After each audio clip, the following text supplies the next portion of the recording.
Top knockout number 5. Feigning hook is just what it is. You're feigning down low to the body to come up with a headshot. You hear, my enemy is in front of me. I'm just coming down and then coming back up with that hook and elbow. So it's a feint, bam. Again, I'm pushing off that back leg. I got my right lead. Bam. Moving in, keeping it tight so I can cause the most amount of damage and get his hands down. His guard's up here. I want to get his hands down with that feint so he keeps his temple and his jawline open so I can let him have it.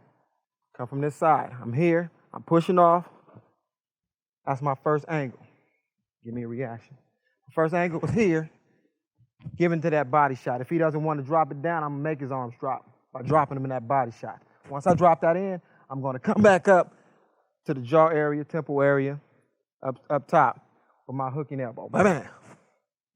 Again, get him down. Bam! Bam! Coming back up. Eventually, I'm going to start doing some other stuff, some other nasty stuff when we get into that. But right now, it's going to come here and here. Let's give another angle. We're going to come here and here. Once I come down here, if he drops that hand, bam, I'm coming back up here. Coming back up top with some serious bombage. Do you hear it? Do you hear it? Boom! And I'm knocking the cat out.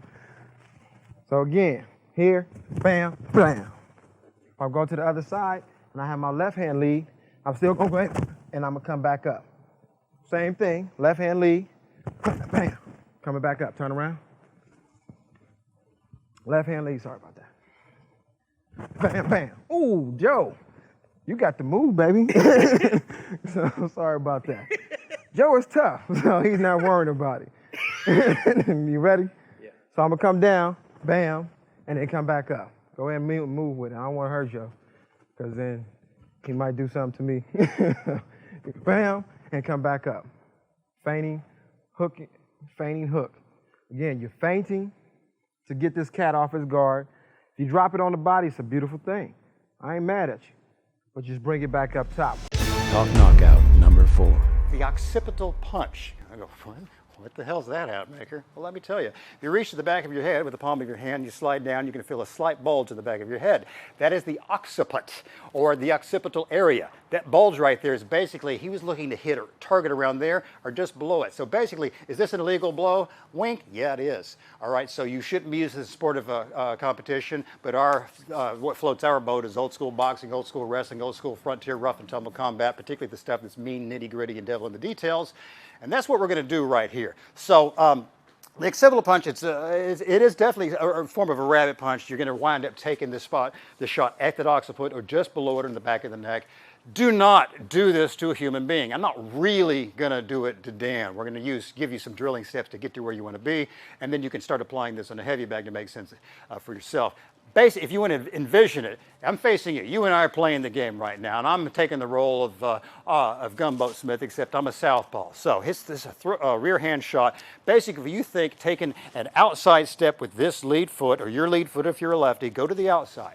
Same time you're doing that, you're throwing a long, looping, kind of overhand, kind of looping hook. Your hands would be closed, but right now I'm just trying to give you this motion to the outside, a bit of a loop on it. So if I put Dan over here, I'm going to have Dan hide me for just a few moments, but we'll see how I just don't throw an overhand with my hand coming over the top. You should see my body pop out on this side as the hand comes over at the same time. It gives you an idea of you step aside, please. Give you the idea of the footwork. I do not step into Dan. It's got to be in towards that outside lead foot. So that hand loose over the top. Striking surfaces, I'm going to actually turn my hand back around this way. You can make it with a slap if you're really preserving your fist in a street situation, or you can turn around and strike with the inside of the fist right here. This is what we're striking with. As we're coming around with Dan, back to the camera please, I step around super slow. This comes in. Is this coming over the top? I'm whipping in with it. You with me on that? So we're here super slow, pop, and a little bit of a whip in, but really it's this big walloping shot that comes in. Now, obviously it works well with the head down, but if his head's back up, I'll bar you again, down, he's an upright fighter, same thing. This whip in coming to the inside, stay on the side, I'm just gonna face you guys. I'm going this way, you can sit right there, you go. I'm over here, it's got this nice little whip to the inside, and it looks like a lazy, loose hook and maybe possibly bad form. But that step to the outside takes you offline with being right in front of this guy. This whipping action, whipping to the inside, catching the back of the head. Dempsey was here to tell you, he said, that's about the hardest I've ever been walloped in my life. And that's saying something for him. So if he said it's a fearsome beast, well, who are we to say we mere mortals, right? Quick announcement, I've got some brutal fight-ending moves. They're pretty ugly, but you're going to want to know these. It's yours for free from the link in the description below. Okay, back to our video. Top knockout number 3. Basic American boxing punch. The key is not learning how to punch. Most adult men in America know how to double up their fist. The key is knowing where to punch an individual. So what I'm going to do is I'm going to target Chad's upper lip or chin. I want to do what's called spinning the chin or getting the head to tuck down in. And what does that do to us, Chad? We know that it spins some juice in the brain. It's going to do some, it's going to hopefully knock us out, right? It would be like an awful lot like shutting down a computer. You shut down the computer, you have to reboot it. It'd be just like restarting the computer. It shuts down because of the force of the motion. Right. So what we do is Chad makes the same assertive motion towards his weapon. I'm going to strike right into the tip of the jaw or into the nose. Now, I'm actually lifting my hand, and we're going to get into a fighting stance. If you have to have a fighting stance, I call this sort of the no stance. If I'm standing in front of somebody and Chad starts to swing, not draw a gun, let's say we're not in a gunfight and Chad starts to swing on me, a modular style of fighting stance, if we have to have a stance, simply make 2 fists, bring them up to the head, and tuck them in. And we're going to show why that's effective, because it doesn't take any train. It simply becomes a cover. We can cover ourselves up, and we can throw punches from here, and we can actually throw blocks and arm breaks from here. He throws a punch, and I can't get this hand here in time. But now what I'm going to have is a punch that he doesn't see coming. We're going to take that same basic American punch and put it right in his chin. So I've turned off of here. Now I'm just going to turn back into the enemy and strike again, right in the chin. So we want to put him down on the chin. That chin's going to turn him off like a light switch. So Chad again throws a punch. I simply block. He can't see this hand behind my head. So that moment of blind area where Chad doesn't see me coming, when I strike back, it puts him down. He can feel just barely tapping on the chin causes some discomfort, doesn't it? Yeah. It only takes about that much energy to knock a person out. So if I'm going to tap Chad in the chin, let me simulate that by, Chad's a big boy, I'm going to put one in his chest. We're going to hit him with about the same energy that it would take to knock him out. And then I'll show you how hard I might hit somebody to kill him if we want to take him out and it becomes lethal. So Chad throws a punch. It's a glancing blow. When I come back, how about that hard? Feel good? Yeah. Feels good to me. So let's try it again. Chad throws a punch. Here, come back on the chin. And he's taking it in the pec. If I hit much harder, we're probably going to separate a pec here. Right? He's going to be sore tomorrow. That's what we love that. So what you're seeing. Now, is that an entire fight? It is in my world. In modular fighting, here's an entire fight. Chad reaches up, throws a punch, makes connection, come back, fight's over. Okay? You okay? Beautiful. Okay. Top knockout number 2. Okay, so the next principle is what we call mass transfer. Now, very simple understanding of force. Force equals mass times acceleration. In other words, the more mass in an object, usually the larger the object, and the faster it accelerates or the faster it moves, the more power you're going to have. So one of the things that people make the mistake of is they don't understand how that physics applies to striking. So for example, if I'm hitting it here like this, and I'm literally just delivering my arm, okay, so in other words, I'm pounding him with my arm, bam, bam, bam. You know what? There's only a small amount of mass that's being transferred into the target. Literally, you could cut me like a cow, okay? And that's how much mass is moving. This 1% of my arm, a little bit of my shoulder. Nothing else is moving. All right, so I want you to think of how mass works in a striking situation, what we call a truck analogy. I want you to imagine, let's say I had something heavy like a bowling ball, right? Okay, and I take the bowling ball and I heave it across the ground as fast as I possibly can.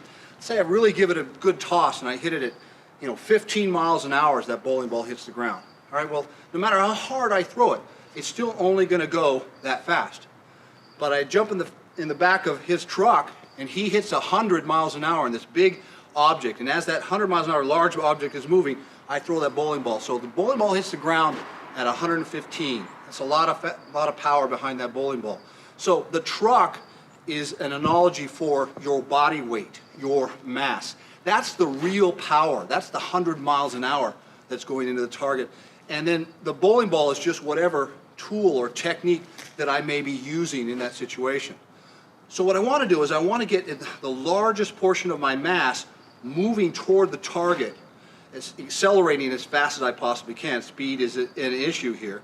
And then I want to deliver the secondary technique with as much force as I can. So even if I'm isolated in this area like this, again, moving just this part of my hand, I'm just moving a small amount of my mass. So it's very velocity dependent in that scenario. All right, but if I can shift over a little bit like this, all right, and I can move my weight in the opposite direction, literally just a 6 or 12-inch step like that. See how simple that is? Bah, like this. And I wait for this energy to reach its maximum peak, move like this. At the very end of that, that's when I fire the bowling ball or my fist, right? Boom, here like this. That's where I get the power from in that situation. So this is a formula that you could use for just about any type of striking. The trick is to learn how to transfer as much of my weight in the line of force, in the direction of the strike that I'm delivering, and then pick up as much of that mass transfer as we can, and then deliver the weapon at the end. Top knockout number 1. The nerves help control our body. Once we interrupt that nervous system, we can get people to collapse. The pressure point strikes overload the system so fast that it actually will shut itself down, and that's our goal. When we use pressure point strikes, our goal is to immediately knock somebody out and move on to our next opponent. It takes some expertise, but if we really look, it's simple to hit. I'm looking for this circular area right here on this muscle, okay? If we can find the muscle, right there on the muscle, we're just going to tap into that resource of that energy. It doesn't like this. This is actually sending in some energy into that neck. Doesn't like it. Now let me demonstrate the punch or the strike slowly so we don't hurt him. As he has the bottle or throws a strike, as I step in, same as the slap speed strike, going to use my nerve strike hand, thumb up, step in, strike in the nerve. We're going to speed it up just a touch. Still not going to try to knock him out, but I want you to see his reaction. Okay, a little bit of reaction. Now, we're going to have some people off stage ready because what I'm going to do is knock this man out. Okay? More than likely what's going to happen, he'll just drop to the ground. We're going to wake him up a little bit, and then I'll give you some precautions. Are you ready? Ready. Okay, here we go. Okay, let's help him up. Excellent. He's shaking it off. While he's shaking this off, what we want to talk about is not a technique that we want to demonstrate with our friends at full speed. Not something we want to do to our loved ones. So, what we want to do with our loved ones is get the targeted area, warm it up with your thumb.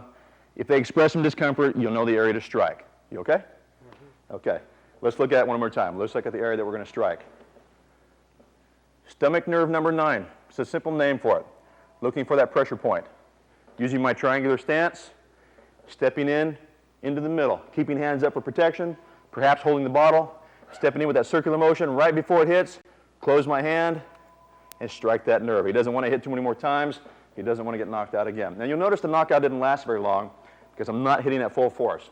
If I decide to hit this man at full force, it causes knockout for a length of time or it can cause death. So we need to be careful with the people that we love or care about, and I care about this guy, so we're going to be very careful. Again, triple warmer number 17.